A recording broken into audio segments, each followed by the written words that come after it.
সকাল ঘুম থেকে উঠে দেখি আমার ব্যাটার বউ এখনও ঘুম থেকে ওঠেনি। দেখেই তো আমার মেজাজটা খারাপ হয়ে গেল। মেজাজ খারাপ করে রান্নাঘরে গেলাম। রান্নাঘরে গিয়ে ইচ্ছা করে বাসন কোসন ঠুকে ধূপ ধাপ আওয়াজ করলাম যাতে নবাবের বেটি ঘুম থেকে ওঠে, কিন্তু তাও নবাবের বেটি ঘুম থেকে ওঠে না। চিন্তা করলাম যাই ফোনটা নিয়ে সবাইকে জানিয়ে দিই আমার ব্যাটার বউ এখনও ঘুম থেকে ওঠেনি। তো সবার আগে ফোন করলাম আমার মেয়েকে। কিছুক্ষণ আমার মেয়ের সাথে এই বিষয়ে আলোচনা করলাম যে তোর বৌদি এখনও ঘুম থেকে ওঠেনি। তারপর একে একে আমার সব আত্মীয় স্বজনদের ফোন করলাম। ফোন করে বললাম আমার ভাগ্যটাই খুব খারাপ, আমার ছেলের বউ এখনও ঘুমাচ্ছে আর আমি সেই কখন থেকে উঠে বসে আছি, খাওয়া দাওয়া কিচ্ছু নেই। আমার ছেলের বউ আমার খোঁজখবর কিচ্ছু নেয় না।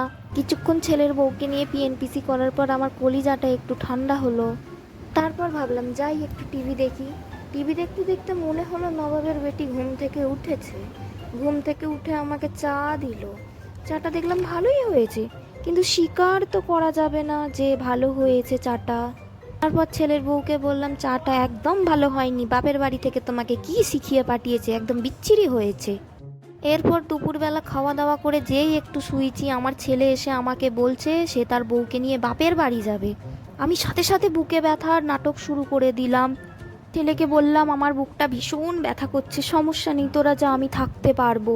নাটক করার পর দেখলাম যে না, আমার ছেলে তার বউকে গিয়ে বলল আজকে যাবে না তার মায়ের অসুস্থতার জন্য। আবার আমার মেয়েকে ফোন করলাম আর বললাম বুকে ব্যথার নাটক করে বউয়ের বাপের বাড়ি যাওয়া আটকে দিয়েছি। তারপর আমার কলিজাটা একটু ঠান্ডা হলো।